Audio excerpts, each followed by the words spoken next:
Welcome to I Hate James Dobson, a podcast dedicated to the haters.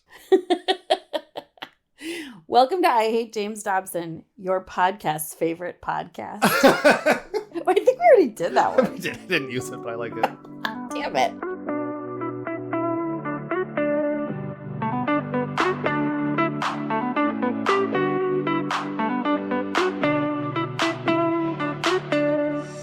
Welcome to I Hate James Dobson. My name is Jake. I'm a former evangelical turned queer sex therapist.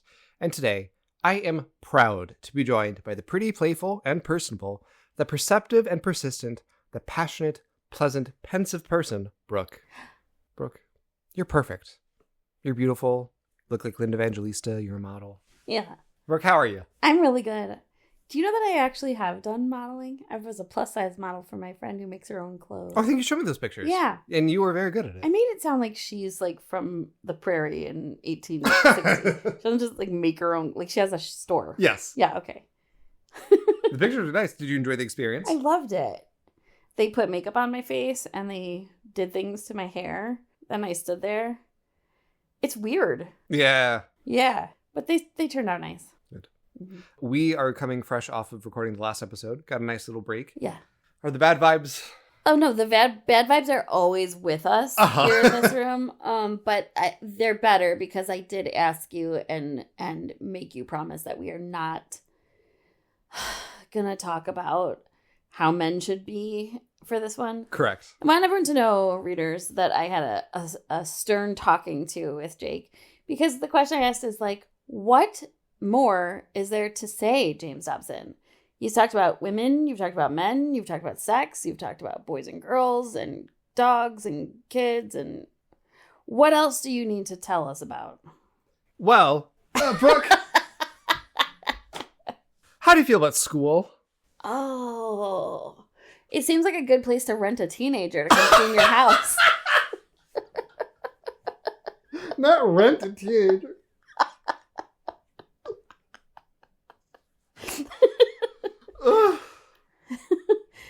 Brooke, did you go to public school? Yes, I did. That explains a lot. I don't know what that means. How did you like it? How did you find it? It was great. I went to public school for elementary school at a very cool school in Shorewood, Wisconsin. It was called Atwater. Nice. So if any Atwater kids are out there, hey. Hey.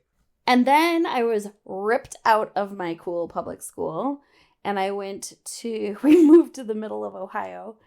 And for 4 years I went to a less great public school. Uh-huh. Shout out. Don't shout them out. Yeah, no shout out, Ohio, but you know who you are. And then I went to public high school, which was like, as the kids say, kind of mid. I went to a school in the suburbs in Wisconsin, outside of Milwaukee. But overall, yes, public school was great.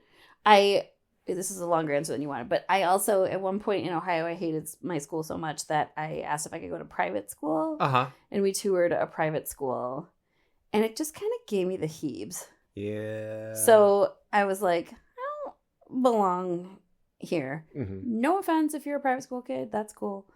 But I kind of got the heebs. Yeah. Yeah. We've talked about my educational background, but I went to military schools, which are like kind of public schools. They're public schools if you lived on the military base. And then I went to a public school for 1 year of middle school and for high school. I was briefly homeschooled for a period of time. And military schools, big thumbs down. High school was not a great experience, but that wasn't because of public school. That was because I was going through some stuff, yeah. we could say. Yeah. On March 20th, 2025, Donald Trump, the president somehow, gave a royal decree to abolish the Department of Education. Yep. This was a fulfillment of a significant and pretty prominent campaign promise of his. Like the tariffs, which may or may not be around whenever you listen to this, this is bad. And also like the tariffs, we knew that this was coming.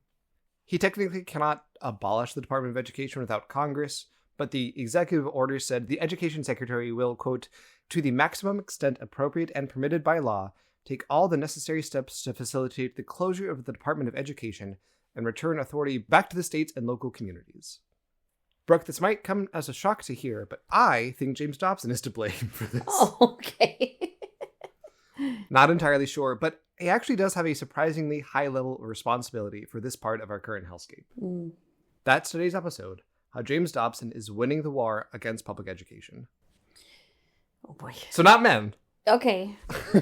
But you did say Trump, so that makes it even worse. Yeah, we're not talking all that much about Trump. Okay, good. Is there a book for this, or is this just a... There is no book for this. Great. There is some media for this. Okay. Before we get to that, a little bit background. I didn't actually know a ton about the history of public education before researching this. I knew a little bit. I knew, and it's important to name, that formal universal education and public education, where everyone has the opportunity to go to school for free, are relatively new concepts in especially Western society. The idea that everyone goes to school, learns how to read and write and do math has not always existed. The first taxpayer-funded public schools was created in Massachusetts in 1644. The focus was more about family and church and community. And by the 1800s, schools had shifted to teach more about reading and math. But really, our context begins with a guy named Horace Mann, who in high school we all called... Horseman, yeah. His name was Horace Mann. God. But Horseman, like horse girl.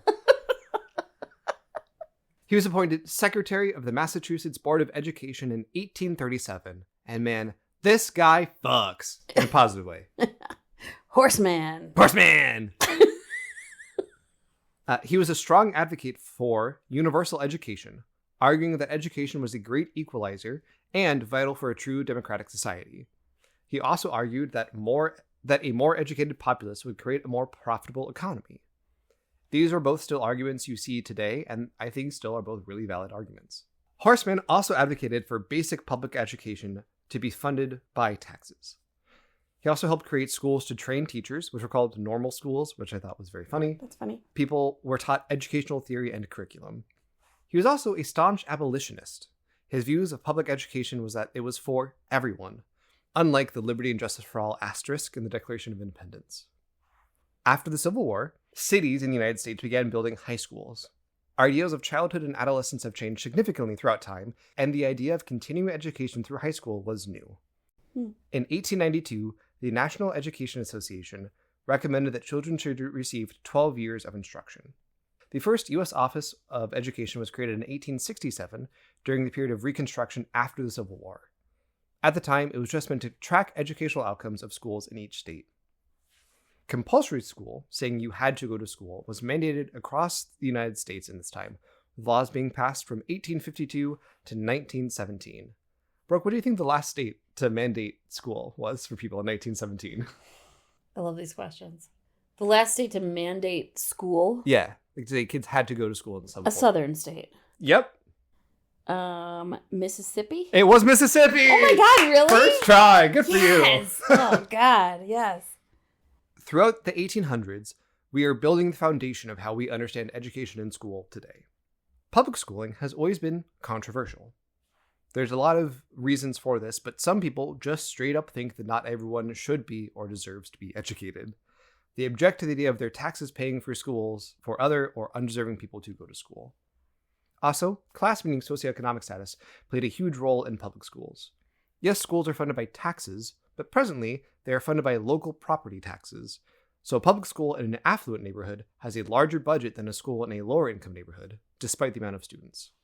And as you may imagine, racism played a huge role in public education. Oh yeah. The 1800s in the United States were not a great time for racial equality. We fought a whole civil war about it, about whether or not black people were, people.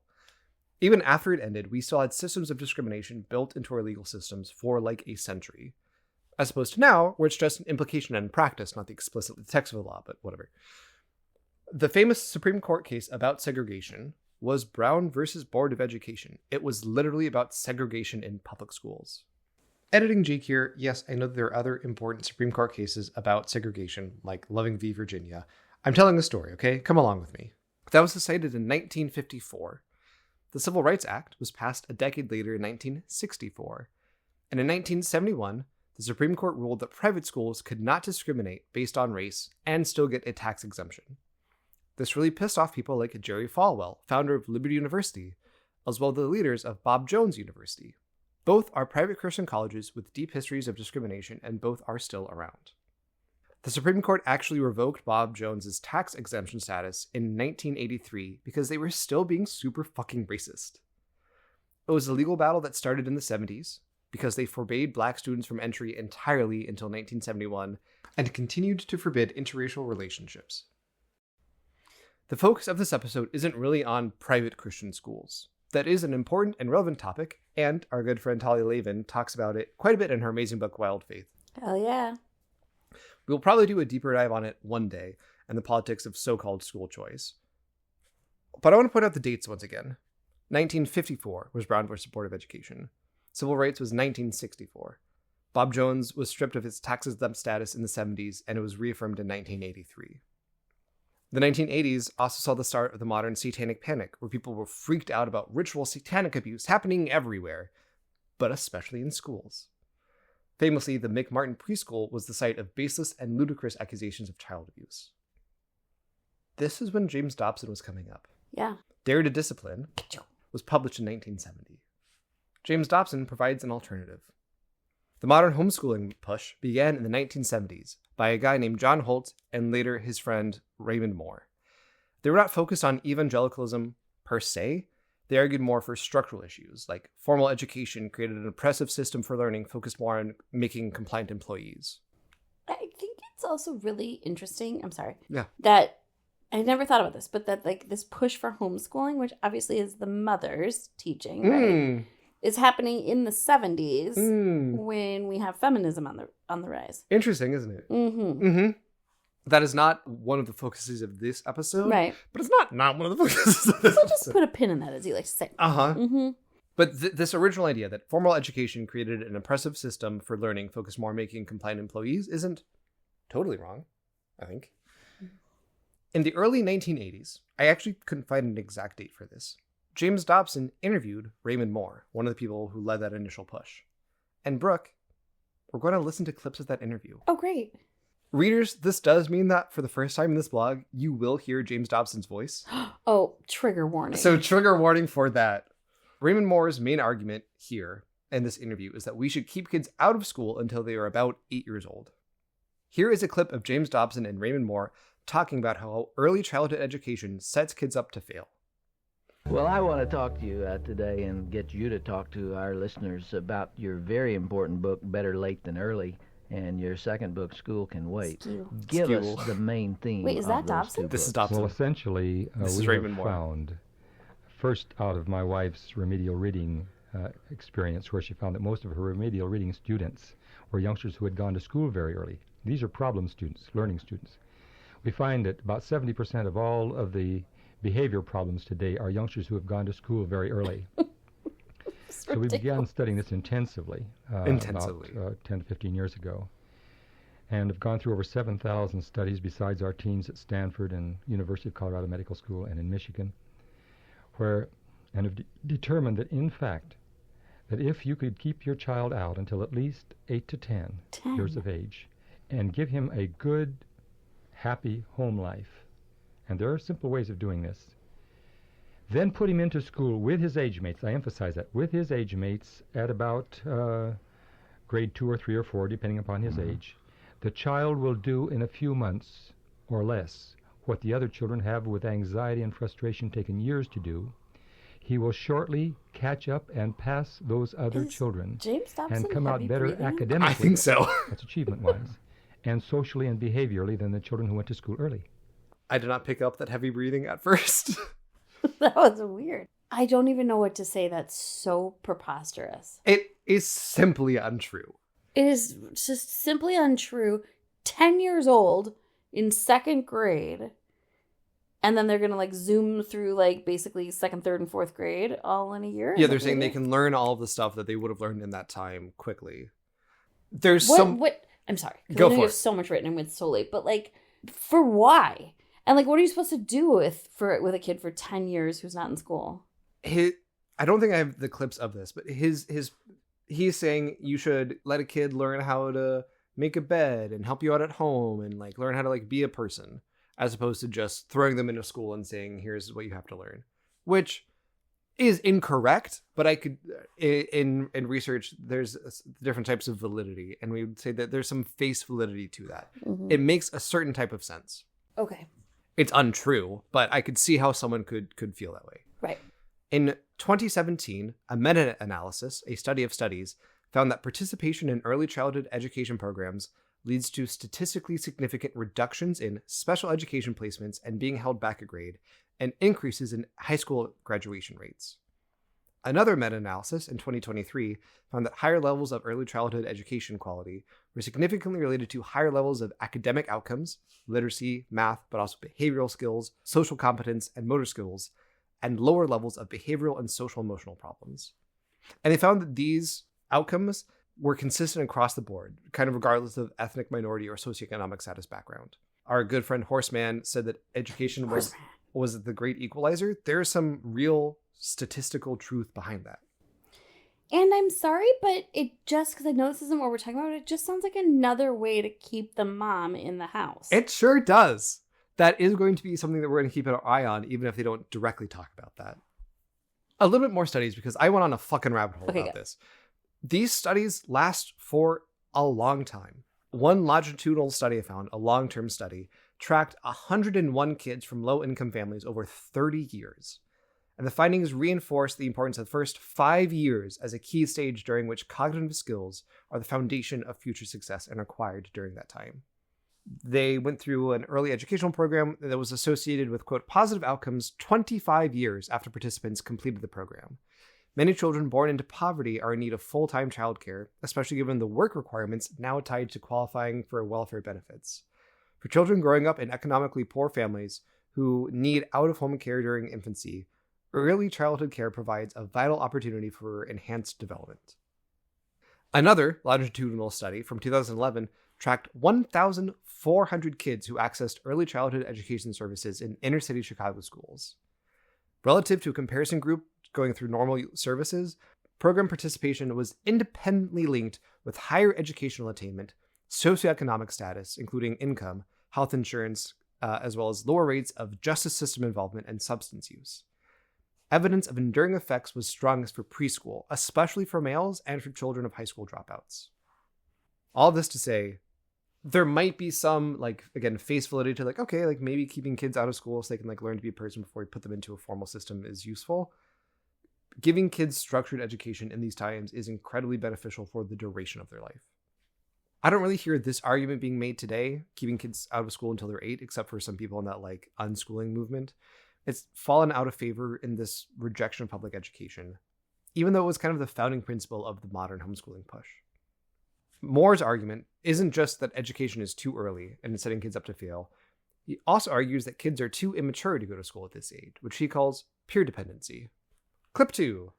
Now, explain what you mean by peer dependency. How does going to the first grade at 6 years of age contribute to that problem? Well, at 6, of course, is if a child is in their late 6s, it probably won't be so bad as if he's in their late 5s or early 6s. The later the child goes to school up to 7 or 8, the better. Yes. But the child that goes to school, remember, at 6, is not able yet to reason consistently from cause to effect. And when he goes out there and he learns those manners and habits and speech and so on from the other little children, which is called social contagion by Yuri Bronfenbrenner of Cornell. When he learns that social contagion and he comes home with those bad manners and you start remonstrating to your child, he doesn't really understand you. And so he gives your values the back of the hand and latches on to the values of his peers. This child becomes dependent upon them for his decisions. He is unable to make decisions desirably on his own.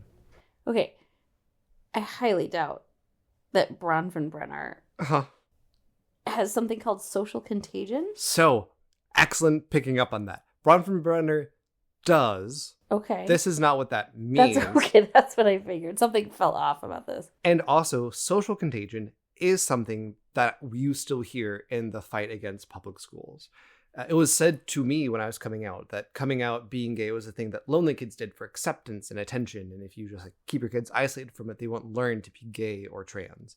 That's how it's used nowadays. That's kind of what he's talking about here. It's not exactly the same thing. We've had 40 years since then, but it's related. It's not what the original meaning was.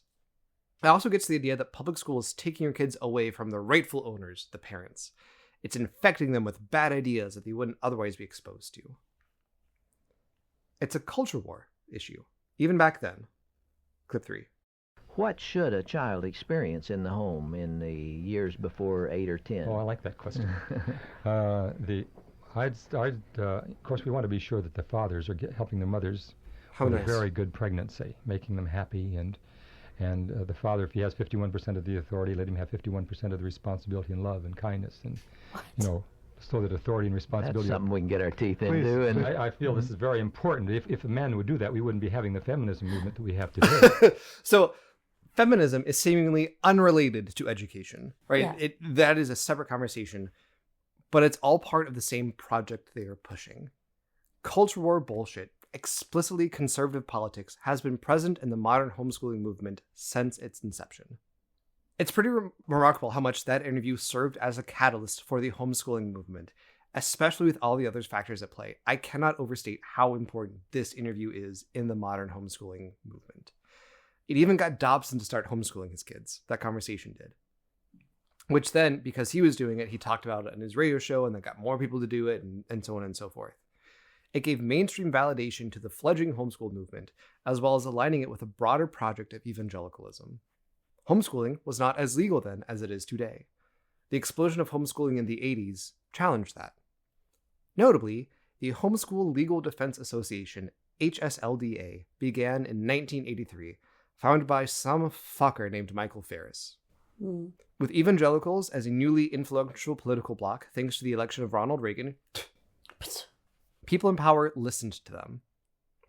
Sax purveyor and sex predator Bill Clinton signed the Religious Freedom Restoration Act into law in 1993, making homeschooling a federally protected alternative to public or private schools.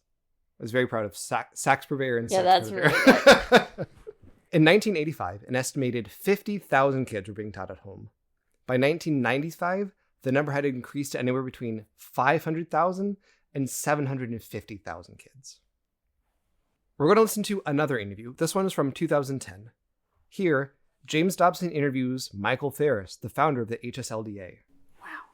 I want to talk to you about homeschooling again. That's one of my favorite subjects. I believe in homeschooling. I've watched the kids who were blessed enough to have that commitment by their parents. But it's constantly changing, and ideas about curriculum are changing.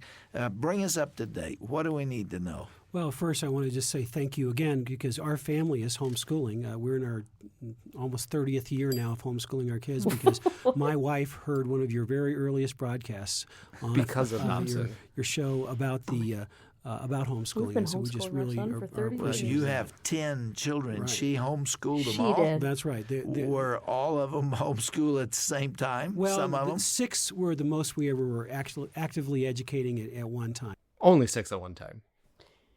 In 6 different grades. Yeah. One person doing all of it. Maybe twins. Did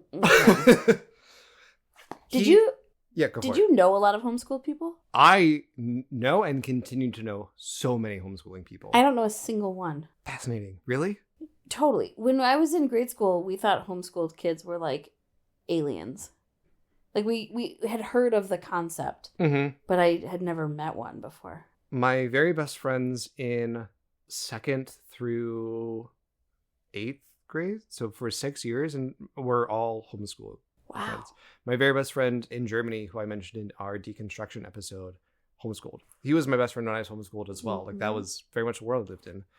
I don't think we talk about it specifically in this episode, but homeschoolers have created kind of a whole alternate universe. There are co-ops, so you can hang out with other homeschool kids, or if your mom can teach English but not science, there can be like a science teacher. It's kind of just making public school. Yeah. But again, this guy founded the HSLDA and explicitly said it's because of Dobson's interviews. The next 2 clips are about how homeschooling has continued to be a front for the evangelical culture war and how it has evolved since the 80s when that first interview took place. A little bit of background for this next clip. This was in 2010, so Obama was president, and the Supreme Court sometimes made more liberal rulings, and so they really hated the president and the courts. Of course. Does it concern you that so many young people come through the public school system or even some private schools and do not know the basics of the Constitution. They don't know the system of checks and balances. They don't know the Bill of Rights. They don't know what privileges they have been granted as a result of the Founding Fathers' work. They're not good Americans. Americans. They don't find that out. No, they don't. Every state in the country requires instruction in the Constitution as a mandatory curriculum item. And what's taught is so boring, is so superficial, nobody remembers. We don't know the most important principle of the American Constitution is Article 1, Section 1, that says all legislative authority is vested in the Congress of the United States, which means the only people that can make law are our elected legislators. President can't make law. Supreme Court shouldn't make law. And for it's crazy to listen to this now. It does. And the United Nations shouldn't be allowed to make law. That's one of the good things about homeschooling. Every parent could do this, could teach their kids principles of the Constitution. But homeschoolers are doing a really good job of it. And the effect that I see of homeschool kids in political activity, it is one of the most exciting things to see. It really is. And they see their parents standing up for their actual freedom. It really because the public officials at times don't like what's going on. And there have been fights. And, the H.R. 6 battle that you led and helped me with back in the early 1990s, in 1994, is an example of that. And the kids that grew up with that not only believe in homeschool freedom, they believe in being politically active generally. And that's one of the big benefits of homeschoolers see with their kids. They raise kids who are politically active. They vote, they give money to candidates, they volunteer for candidates. So does public school kids. Well, sure, but they do it for conservative politicians. Right, that's what he means. Yes. He's saying homeschooling creates activists. Yes. That's one of the biggest benefits of one of the most exciting things that they see. This next clip, I think, takes it to another level. It's how homeschooling is intertwined with capital P politics. Also, why didn't I know how much James Dobson sounds like Jan Crouch? Oh, brilliant. I mentioned at the top of the program that you're founder and chancellor of Patrick Henry College in Virginia. And I've been to your campus, and it's just beautiful there. I'm so impressed by your school. And you started the college primarily for homeschooled youngsters who wanted a certain kind of college education, didn't you? Right. We let any young person who loves Jesus and is smart come, but 90% of our kids are homeschooled. And there were a couple of reasons I decided to start the school. One was I had a number of members of Congress who were saying, Mike, I'd like a sharp homeschooler on my staff. And I knew they didn't want a 14-year-old.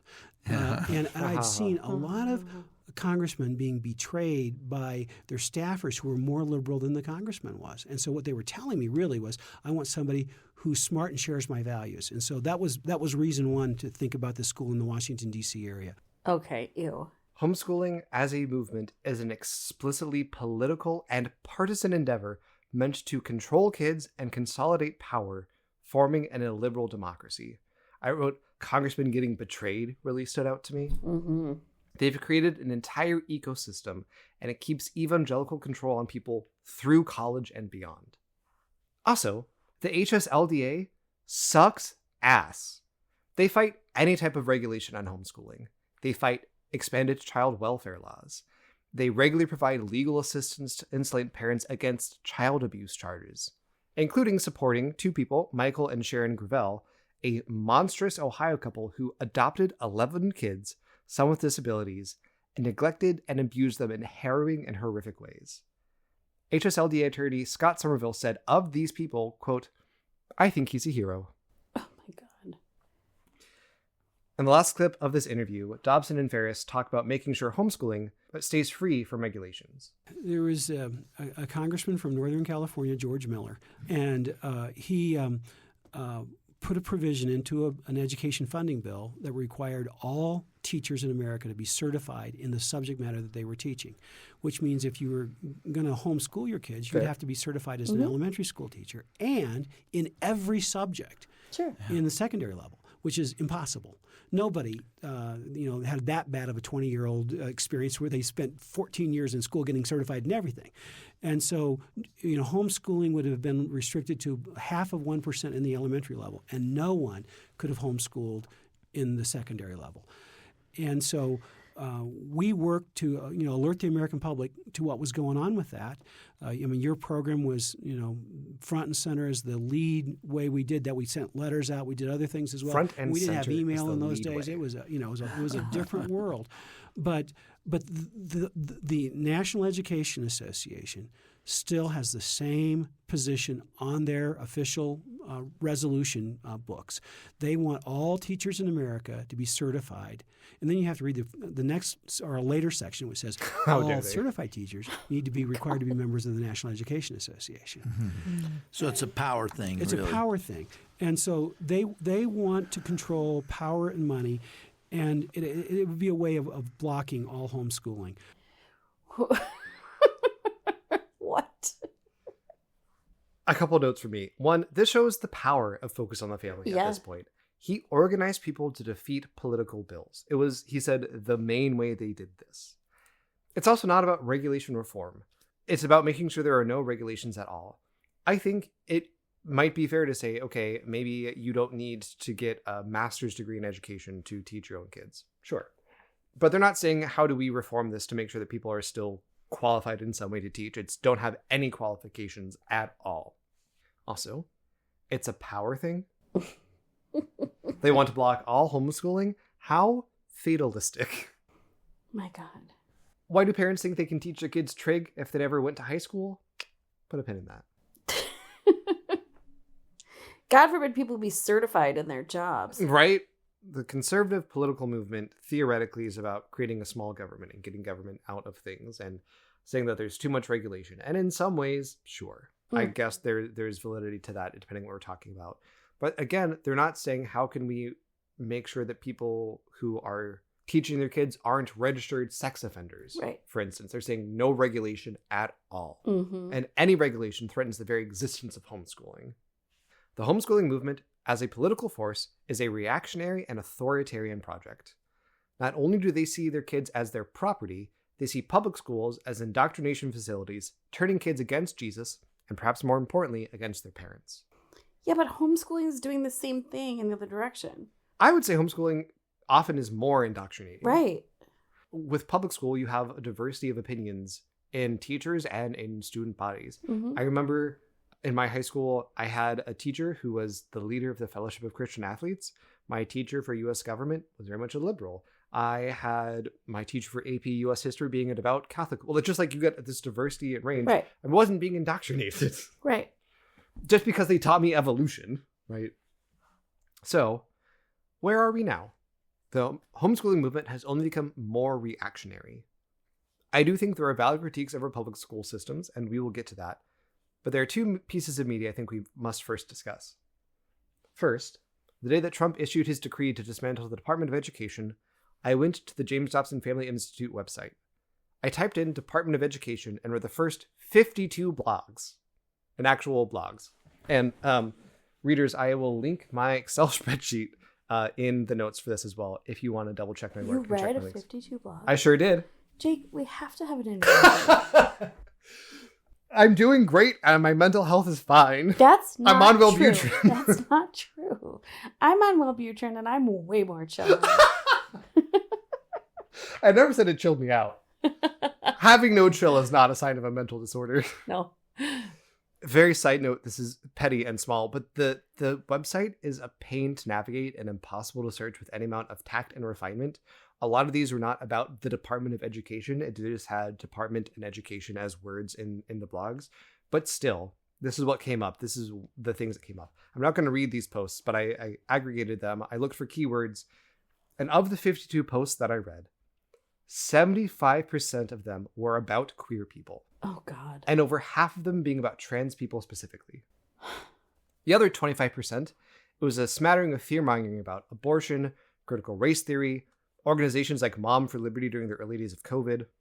Of these 52 blogs, only 2 were not directly about culture war issues in education.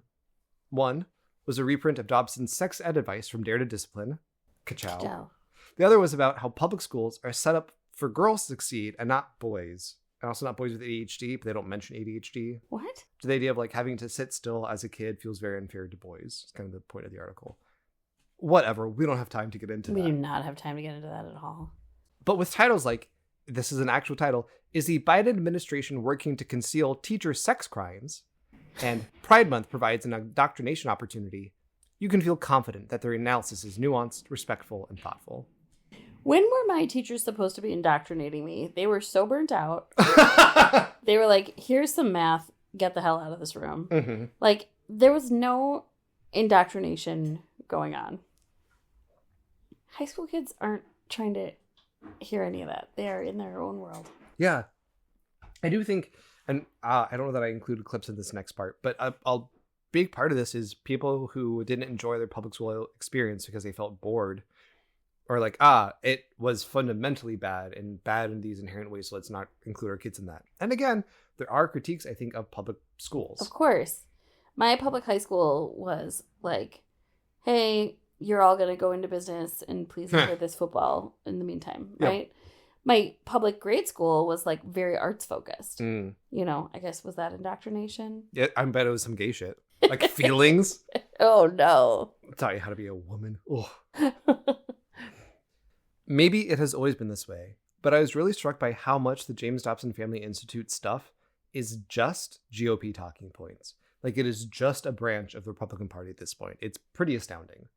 I feel, I was, obviously, hindsight, whatever, I feel like early on, James Dobson was a soldier of the GOP, but kind of was doing his own thing that just was really connected. They're just the same thing now. Also, this is tangential, but one of the results that I didn't include in this list was a video.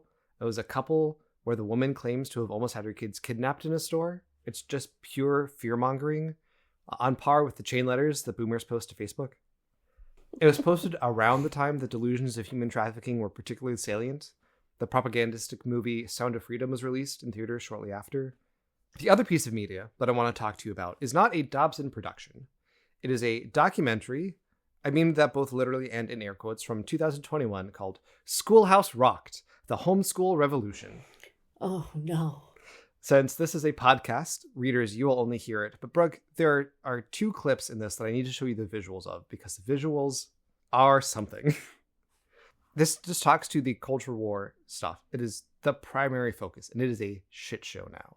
It can be about whatever issue you want it to be. Why would these families give up so much to teach their kids at home? One female is dead and at least 5 other people wounded after a student at Saugus High School opened fire. While we were filming this movie, tragedy struck a school in our hometown. We were once again reminded of the violence that threatens too many students. Hearing about this around the country, it is a reality. Students were killed and 3 others injured. The suspect, a 16-year-old boy, is now in custody. Parents were at the state capitol today and they were protesting new guidelines for sex education in public schools. The California Department of Education moving forward with changes to the state's sex education framework, a change that will now encourage teachers to talk about gender identity, among other topics, with kindergarten. They were appalled and surprised that they were notified. Video posted online shows the reactions of 6th through 8th graders. Talking about bodies in a way that's not binary or just I am declaring an emergency closure of all schools for the week beginning March 16th. And nearly 36 million American children are out of school right now in at least 35 states. And in Boston, today was the last day of in-person instruction for the past 8 weeks. The day starts with temperature checks. Kids show up already wearing masks before they back to school with masks. It can be about whatever issue you want. COVID, school shootings, gay shit, whatever you're scared of. Drag queen. The drag queens are part of the visuals that I was like, that's what you need to see. Whatever you're scared of, you can see in public school. I think that any of us who are watching what's happening in the culture right now can see that there has been a massive shift in the culture. And a huge part of that shift is happening in education. It's not about reading and writing and arithmetic anymore. It's about social engineering. It's about teaching our children that there's 15 genders and that there is no God and that their parents aren't the final authority. They're claiming it's intentional. It's about social engineering. But they're doing it. They're doing... And that's what they're doing in homeschool. All the stuff you've been talking about. It's a lot of projection. Yeah, it's a lot of projection. Also, that's not what's happening in public school. No.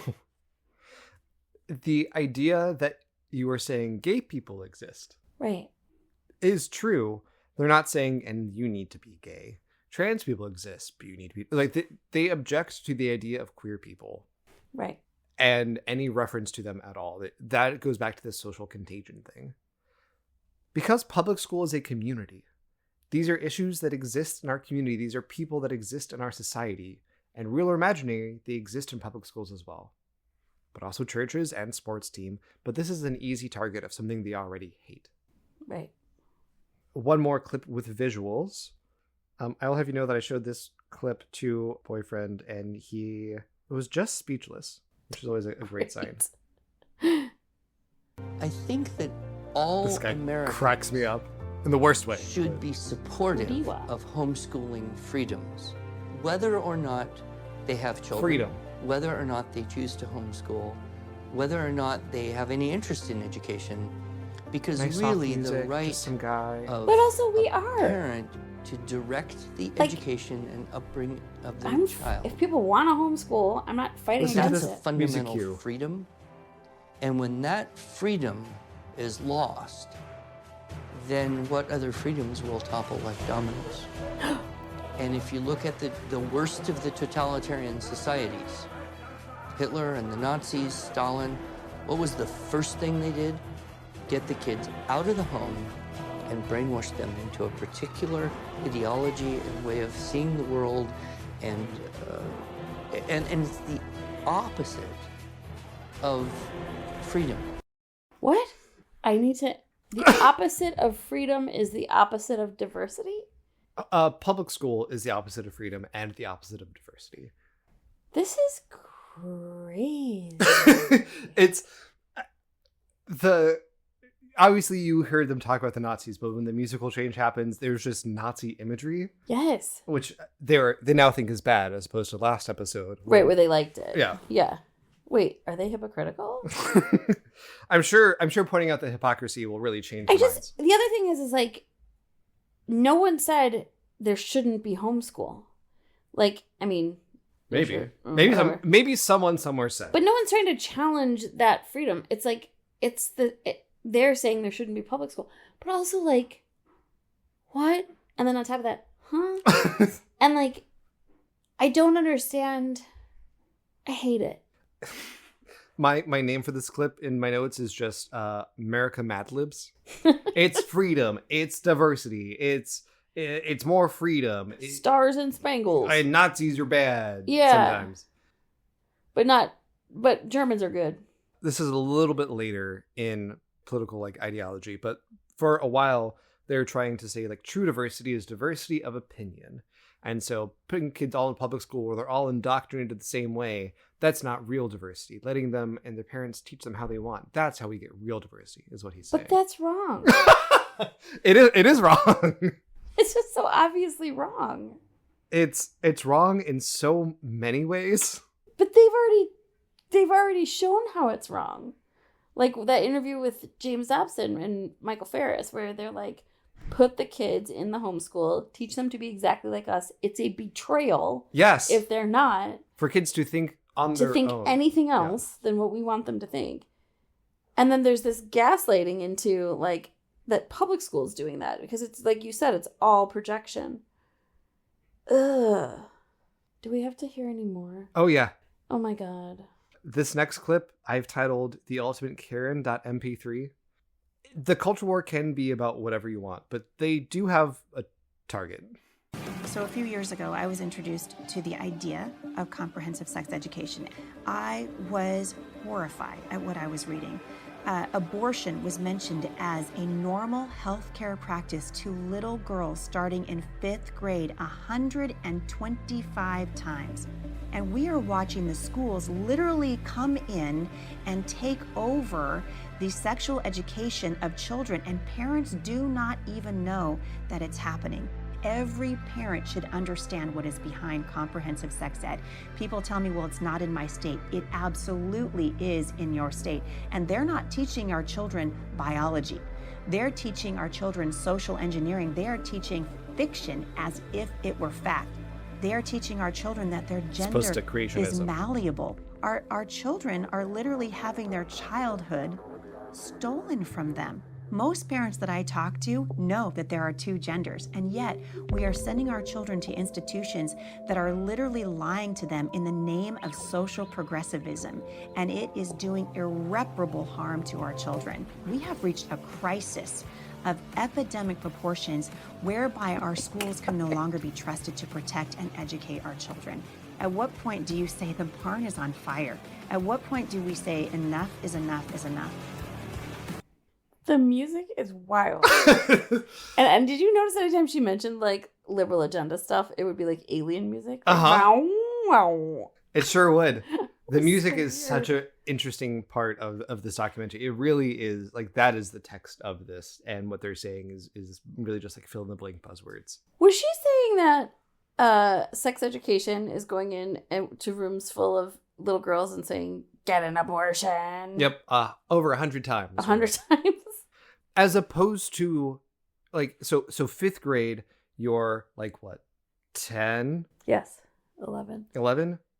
I knew what sex was. I knew what pregnancy was at that time.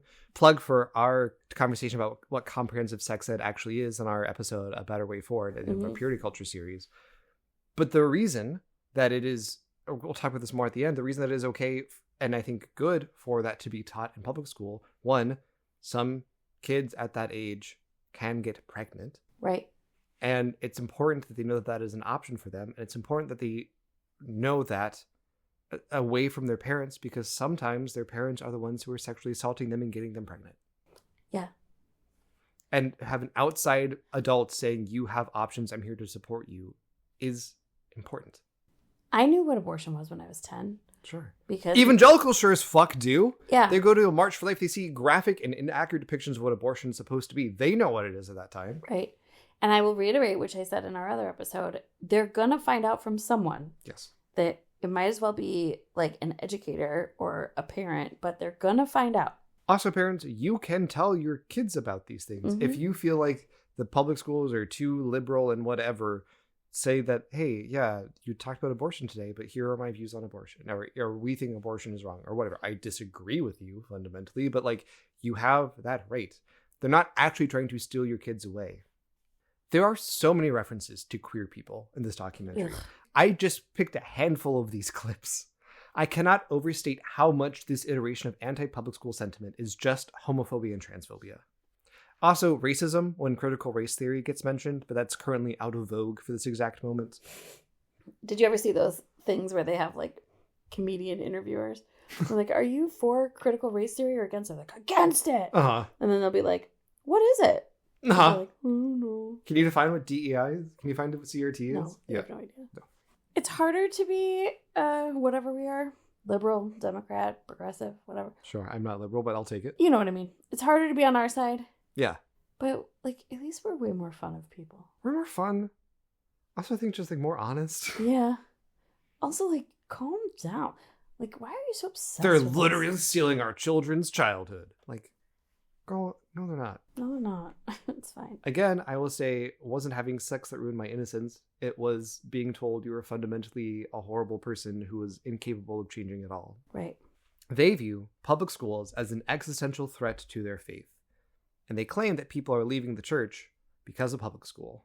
And that's really what's happened in our culture, is that we had generations of kids from the church who started to doubt God's word, and that doubt leads to unbelief.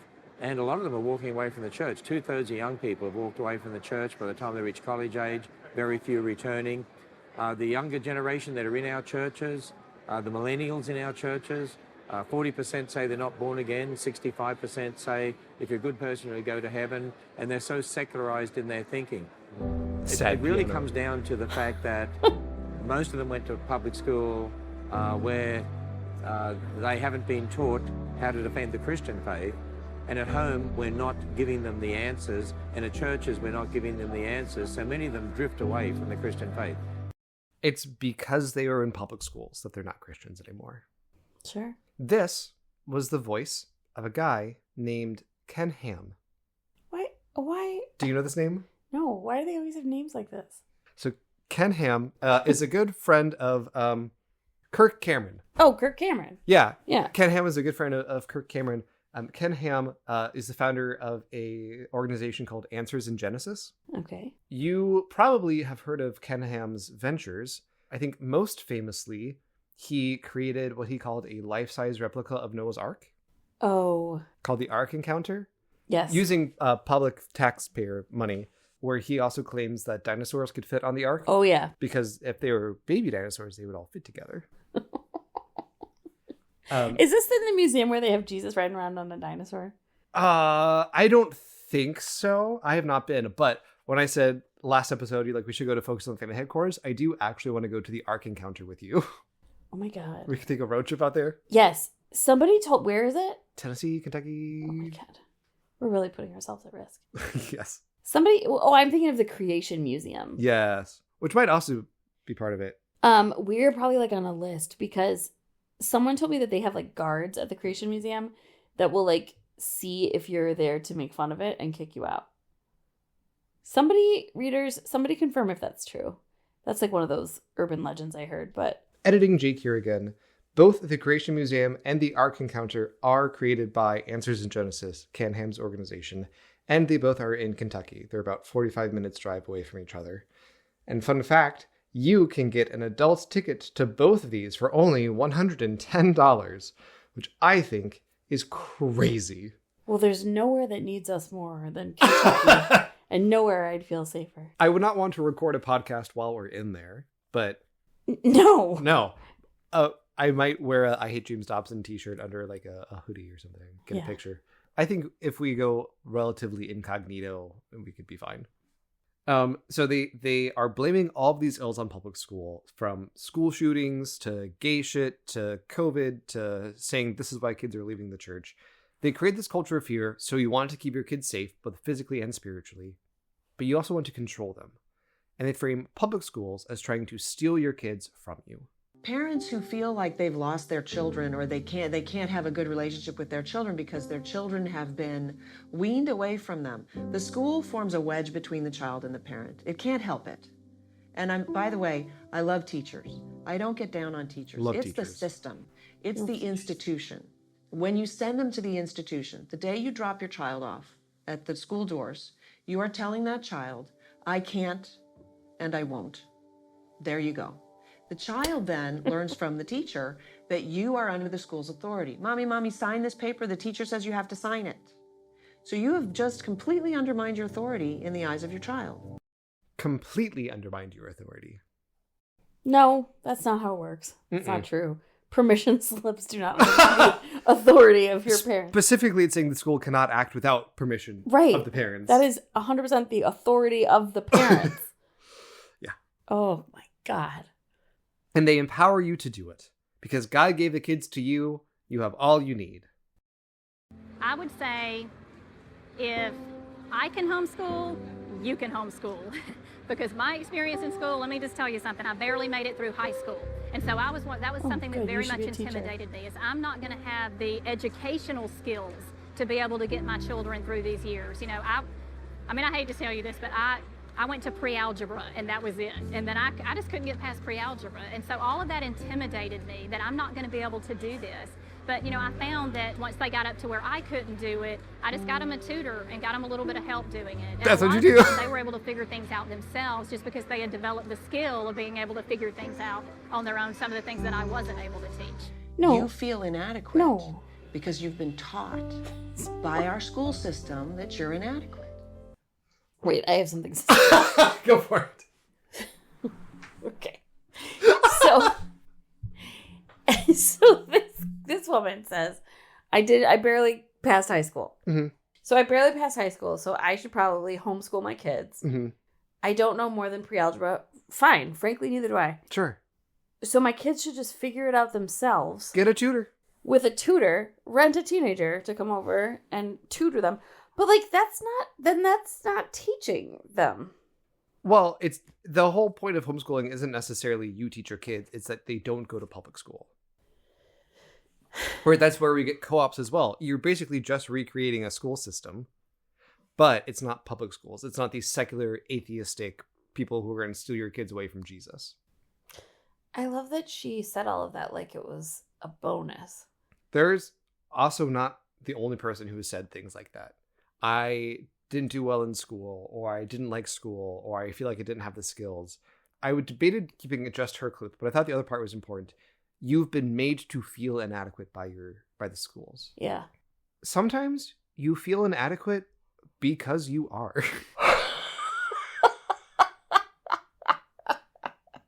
That's okay. That's not like a failure as a person. I'm not trained to teach calculus. I took calculus. I'm not equipped to teach calculus. I shouldn't. No. And I'm not. No. Sometimes you are feeling inadequate because you are. Feelings are emotions, and sometimes there's validity to them. Also, I barely passed. I also only really went to pre-algebra. Mm-hmm. Or I don't remember. I didn't do a lot of math because. But I went to school for feelings. Yeah. But also, I barely passed algebra while being taught by an algebra teacher. Mm-hmm. I don't know how I was supposed to have passed it being taught by my mother. Oh my God, that thought was hilarious. Or anyone, or a tutor. You know what I mean?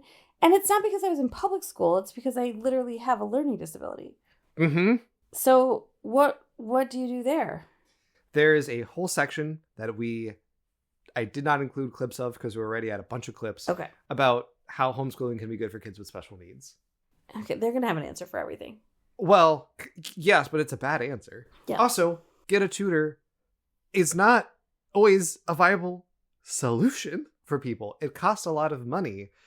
Being able to stay at home full-time with your kids already is a place of financial privilege. And that's not a bad thing. God bless if you're able to do that. But people who are able to do that and then afford a tutor on top of that, and that's probably not just for 1 year or one subject. You're talking like pretty intensive stuff. Those costs add up really fast. Right. And not everyone gets a tutor. Another clip that I didn't include, but I have loaded up and ready to go. A person was like, yeah, just show my kids. I show them videos online. Oh, God. That's not distance learning. There's a lot to be said for people learning in different ways. Sure. You can't just say, go watch a video about it. That cannot be a kid's entire experience at school. Public schools shouldn't do that. Some teachers do in public school, and they're bad teachers. You should not do that at homeschooling either. And you really shouldn't do it in grad school. No. You shouldn't have to watch clips of Katy Perry doing therapy in grad school. Did you really? I sure did. Oy. I hear she's going into space. By the time this comes out, she will have been in space. We'll know what happens. She's been in space for a while. This is how the documentary ends. This is our last clip, and it ties together a bunch of different threads. We started out with this, we'll take it a year at a time approach, because we didn't understand the power of education. The music's so groovy. So that education is discipleship. Education is Now, discipleship. as I talk to parents, my strong encouragement, my admonition, my heartfelt plea is take your children back. Our children have been held hostage by a school system that is telling them that their parents are not the authority in their lives, and parents have not known what to do with it. Sometimes parents will come up to me and they will say, boy, that's good for you, Heidi, but I just don't feel called to do it. I don't think that's something I can do. And I like to tell parents, listen, if you have children, they are your responsibility. Parents need to start stepping up to the plate, get off the bench and onto the battlefield, and realize that the very hearts and minds of our children get off the bench and get to the battlefield. Violence. It is time for parents to take back what the public school has stolen from us, which is the education of our children, and realize that we have been equipped. We've already been equipped, and we can do it. And so now the message is, listen, these kids belong to you. They don't belong to the schools. They don't belong to the state. They don't belong to a teacher. They belong to their parents. And we can make a difference in the next generation. It's time to bring our children home.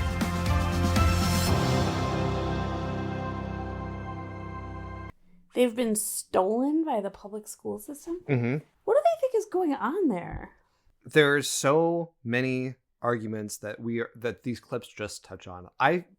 We used 15 clips throughout this episode. Mm-hmm. I have about 30 loaded up that I was trying to choose from. One, they're saying it's a lot of black and white thinking. Either your children belong to you or they belong to the state. I would say your kids don't belong to anyone. Your kids belong to themselves. Right. They are people. You as an adult, as a parent, as a caregiver for the child, do have a level of responsibility for taking care of them. And yes, you have the right to teach them how you want and instill your values in them. Absolutely. But they don't belong to you. They're not property. They're not property. They're also not property of the state. I agree with that, but it's not one or the other. Mm-hmm.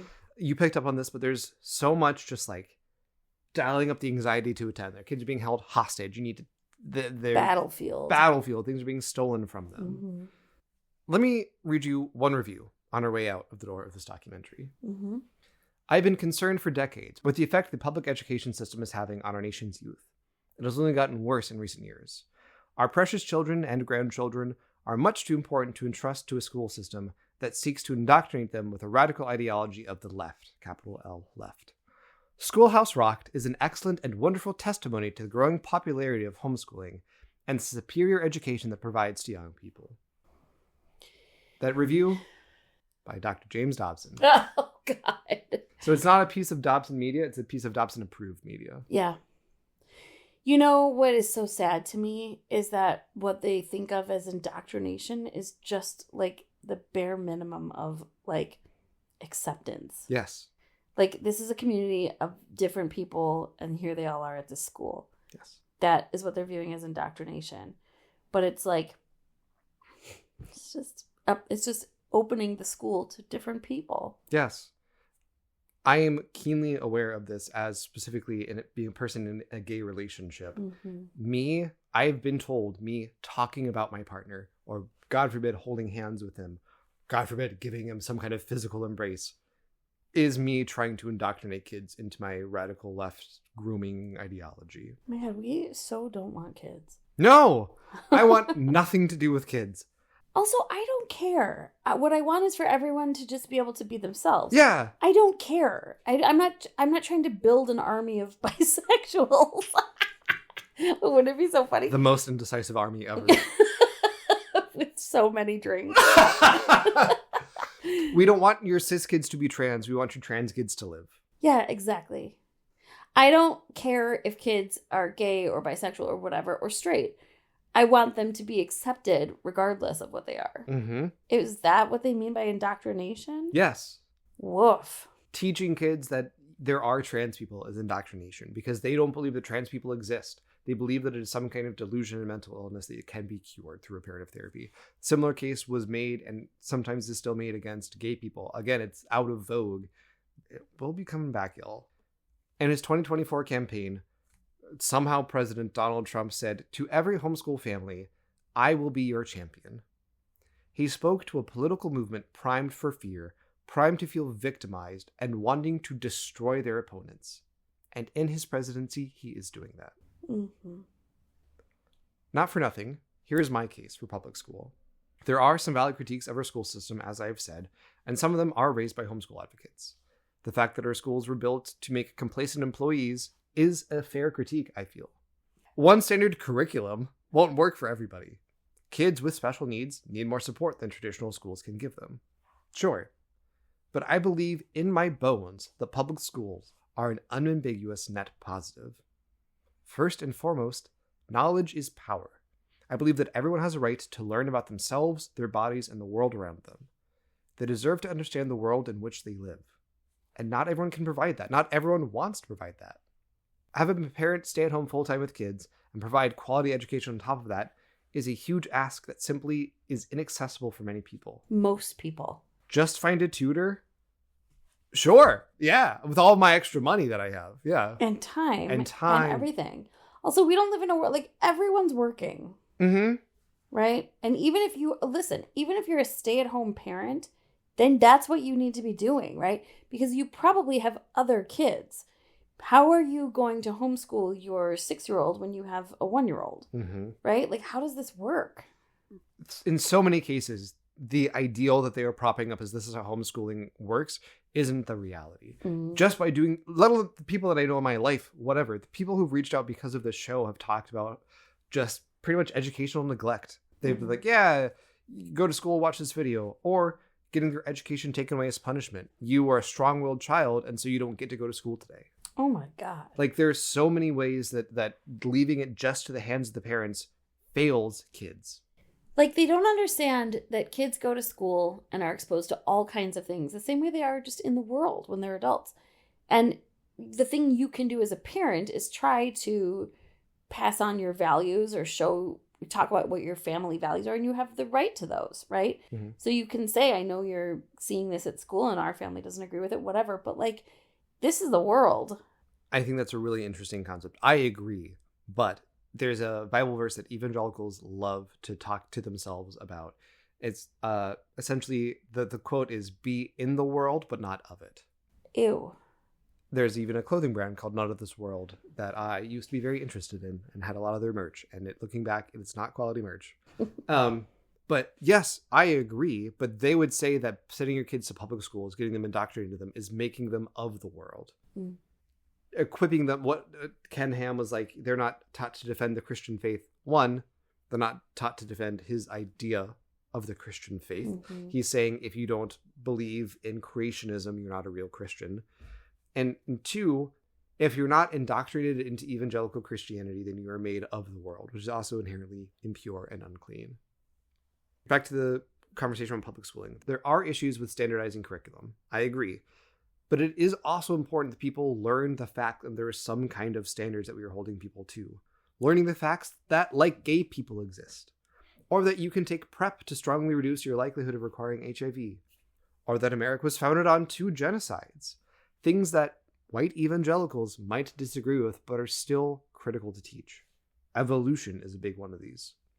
Second, it is important for our society that people are educated. It isn't the end all be all, clearly, but if we want doctors and inventors, if we want people who know how to make decisions based on their own best interest, we got to teach them what their best interests are. Presently, I think we really need some help with critical reading skills, for instance. And third, school isn't just for learning. I think this is really where the contention lies. It's for community. Yes, it's to be exposed to lots of different types of people. Also, it's to support families.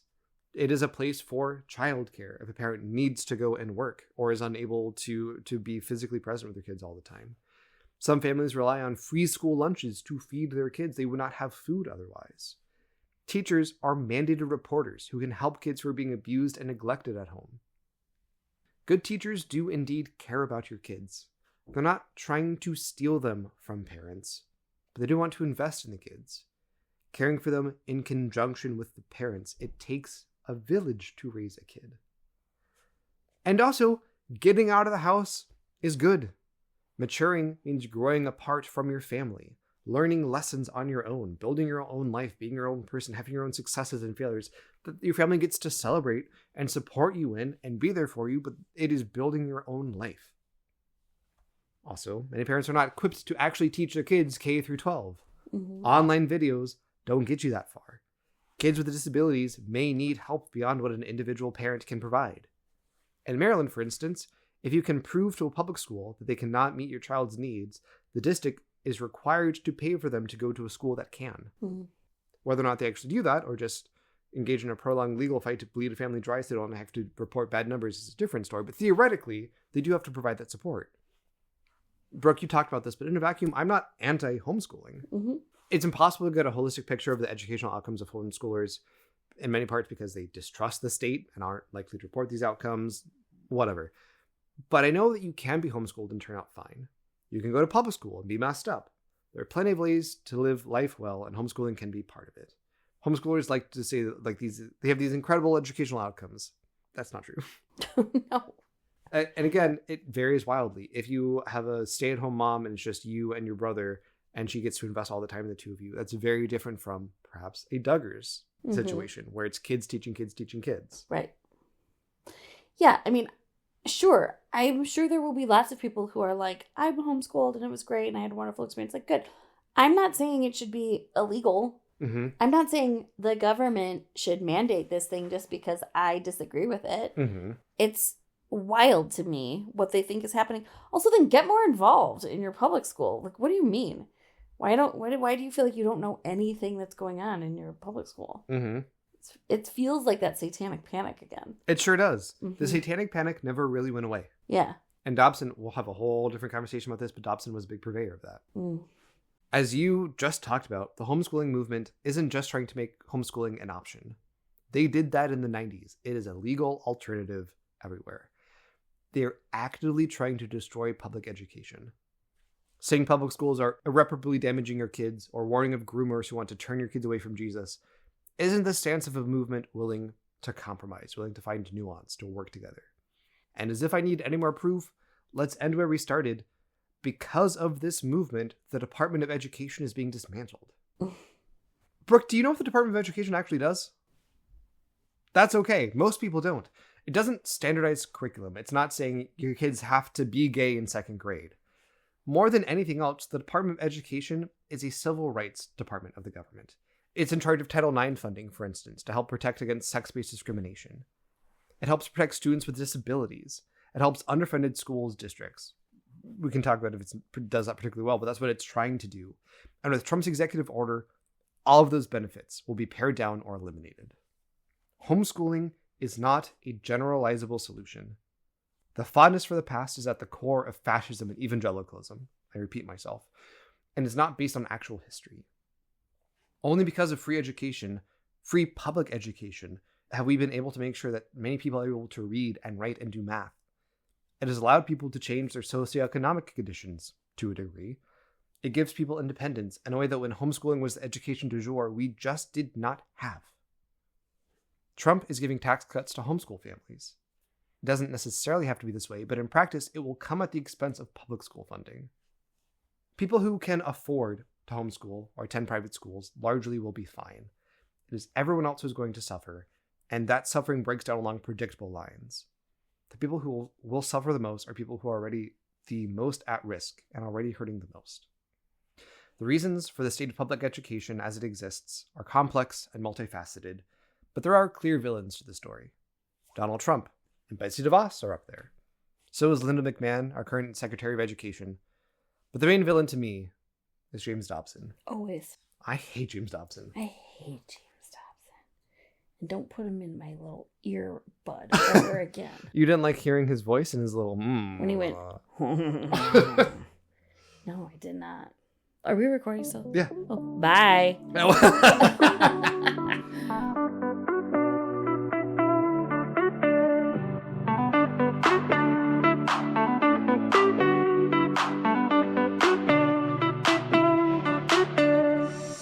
I Hate James Dobson is a labor of love, written, recorded, edited, and produced by me, Jake. I'm honored to be joined by my amazing co-host, Brooke. If you're enjoying the show, please consider rating and reviewing it, and if you want to connect with us more, you can find us on TikTok, Instagram, YouTube, Reddit, and Blue Sky at I Hate James Dobson, and, unfortunately still, on Twitter at I Hate JDobs. If you want to email us, you can do so at ihatejamesdobson@gmail.com. Special thanks, as always, to Drew, Lindsay, DJ, and Jack. Our theme music is by Mood Maze, and the song is called Trendsetter. Thank you for enjoying the show.